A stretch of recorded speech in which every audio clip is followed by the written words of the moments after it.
Hi, this is Sarah Mikesell with the Dairy Site, and today we're here with Corey Geiger. He is the lead dairy economist at CoBank. Thanks for being with me today, Corey. Pleasure, Sarah. Hi, it's always great to visit with you, and we're going to talk about something that we have talked about, I think, even last year, is milk components. You've been tracking some big changes in U.S. milk composition. What's driving these changes? This is a big story, and we did talk about it last year, but now I'm looking at it beyond the United States. The U.S., quite frankly, is a global leader in growing milk components. When we're talking about milk components, the big two are butterfat and protein. And the U.S. is leading the world in that growth, not only on a percentage basis, but pounds year over year. Now, there are some countries that do make more butterfat and protein, but the sheer growth that's been driven is really twofold. I start out by saying the dairy cow is the most studied domestic animal on planet Earth.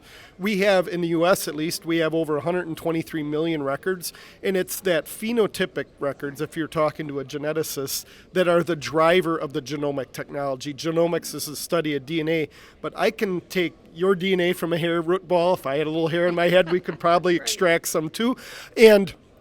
That's when we compare it to what and predict the future. And through that, we are really accelerating growth in butterfat and protein. Certainly on a dairy farm, that's one part of it. Butterfat can also be greatly enhanced by feed as well, feeding practices. Excellent. Your latest report suggests the increase in butterfat levels is increasing some challenges for U.S. cheesemakers. What's going on there? So as I continue to get deeper in this component story, earlier this year in February, I spoke at the USDA Ag Outlook Forum because up until 2010, like in our entire lives, if you said milk production was up 3%, Right. butterfat was up 3%, and that all changed after 2010 with we were at only a 369 butterfat in our U.S. milk supply back then. Last year, 4.24. I mean, that is tremendous growth. What's happening more recently, so last year, the average month we were in the U.S. were growing 2 to 3% butterfat pounds. The last 5 months this year, we're at 5 or 6% growth. That should be celebrated, what we're doing on the farm. However, that big shift so quickly, even though the last 52 weeks butter product, the sales are up 4.5%, that's still bigger than that 5 or 6 number. Right.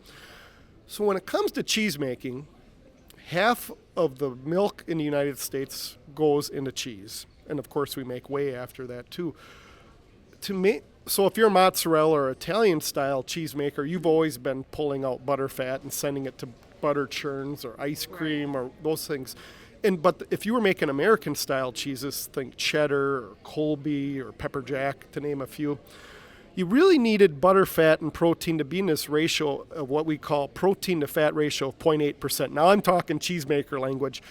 That really was always fine until this butterfat boom came. So now I looked at these ratios, and this is what cheesemakers are talking about internally. We've fallen under that 0.8 number. And so that's a concern. What happens if you're making an American style cheese and you're under 0.8? You actually compromise cheese quality. You're making soft cheese because you do need a high enough protein level in the cheese to make really high quality cheese. So what's your solution? Yeah. I either have to standardize my cheese in a cheese plant. What does that mean to a dairy producer listening here? I got to use a separator and pull out some cream. Oh. And every passing year I got to pull out more cream, butterfat, synonymous, same words, and pull that off. Or I got to add milk protein concentrate, the middle word being Right. protein. So I got to add protein from another manufacturing process to elevate the protein levels. That more labor, more cost, more equipment, all the above.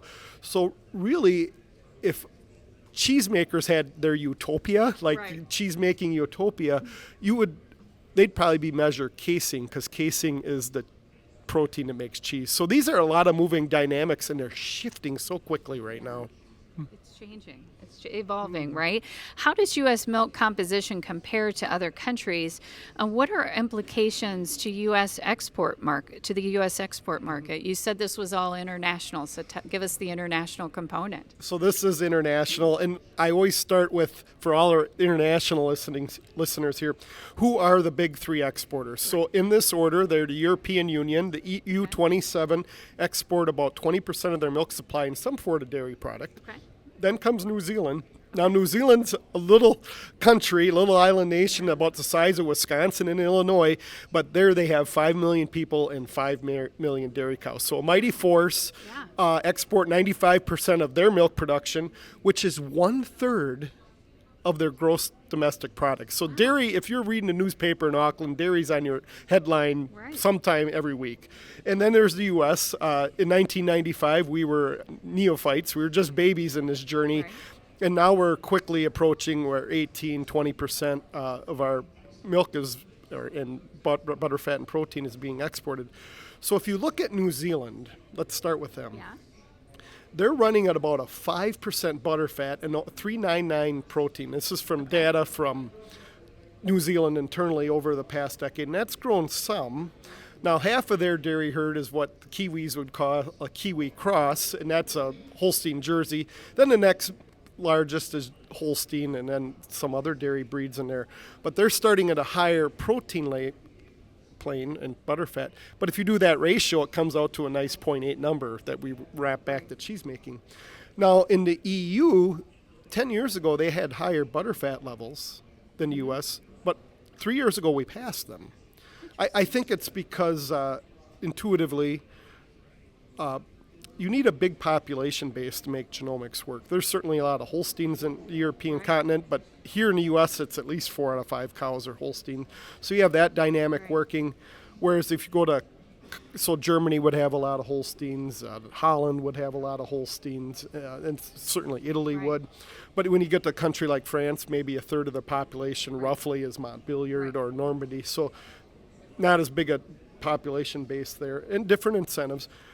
And their protein production has been pretty flat, but about the U.S. has caught up to them in that regard.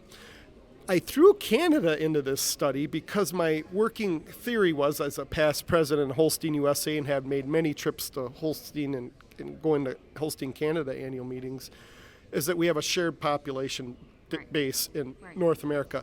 And if you put the trend lines out for the U.S., and if you put the trend lines out for Canada, they almost mirror each other. Right. So that's this whole journey in that. But coming back to the U.S., if 80% of the dairy products are manufactured, think cheese, butter, yogurt, cottage cheese, even ice cream, people want the components, the butterfat and the protein, not the water carrier. And so that's where this whole story is evolving quickly. So what does it mean for exports then?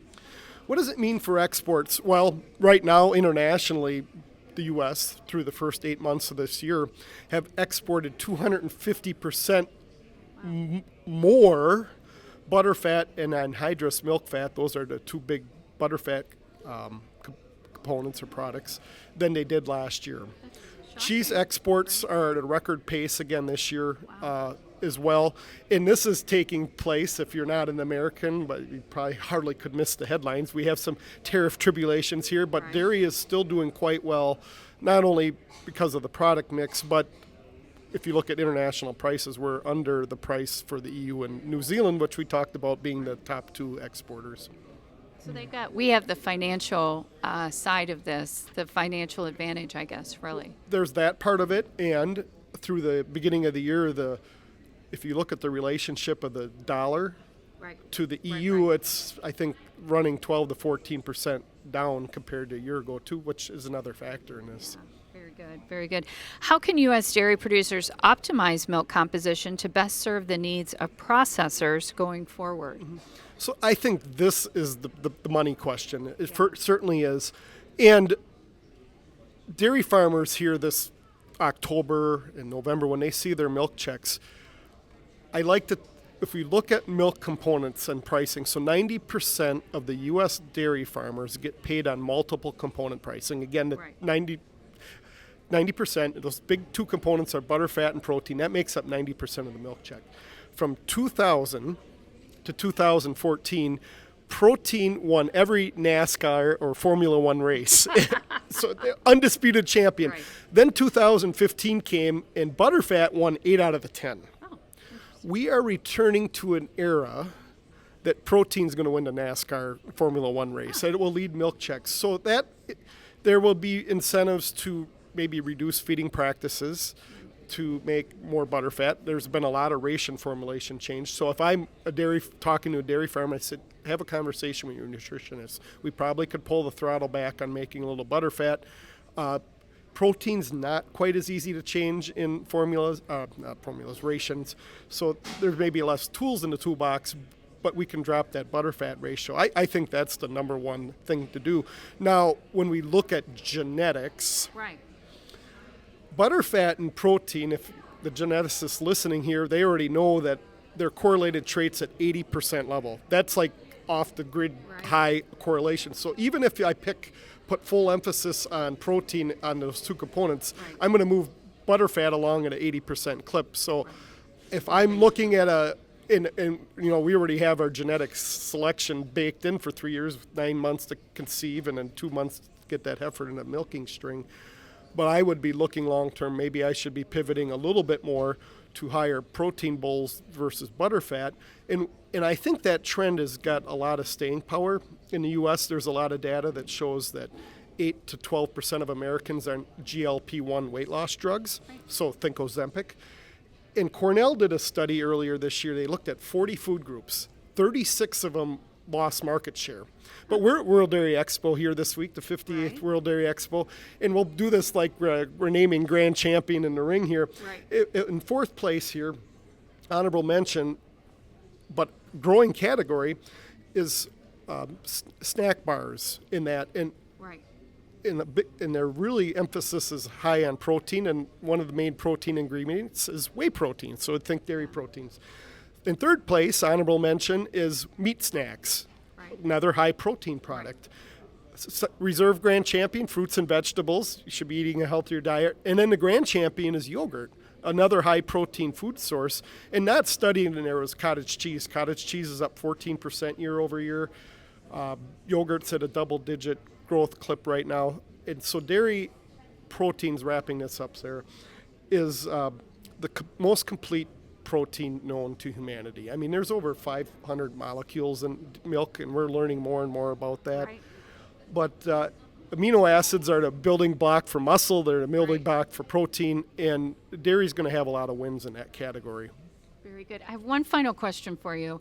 You talked about genetics. Is genetics the leading driver for changing these components, or can you do it with nutrition? Because you were saying you can pull the lever back and forward. What drives it the most? Well, nutrition, and I'll tell all the nutritionists out there, has played a big role. However, if I were to put the billboard marquee out, it has been genetics. When I spoke at the USDA Ag Outlook Forum, Jonathan Lamb was kind enough to come with me and speak. Jonathan's a New York and Ohio dairy farmer, and he showed a data set. So these cows are these are Holstein cows in this example, under the same farm management. So his fourth and later lactation cows were like at a 3.6 butterfat and a 3.2 protein. But when he looked at his first and second lactation cows, now Jonathan would be in a top end example here because he's all in on genomics. He's testing all his heifers, using IVF embryos. So, I mean, he's all in. But his first and second lactation Holsteins were averaging a 5.0 butterfat and a 3.6 protein. That's how quickly this changed in 4 years on a farm, on a top end farm. Very good. That's so interesting. I appreciate that last question because it makes you all think, right? It makes people think about where should they be putting their focus, right? And it sounds like both are important, right? But genetics can play a really big role here. Genetics can play a big role, and unlike me buying a bag of corn seed, or unlike me buying a bag of soybean seed or alfalfa, it's a one-time purchase. If you're keeping your dairy replacements and building upon it, this is an additive effect that you can grow upon, and if your number one saleable product is milk, it's the cow is your number one investment, and if you can make each generation better, that's pretty cool. Very cool. Well, thank you so much for all the information today, Corey. You're welcome, Sarah. This is Sarah Mikesell with the Dairy Site.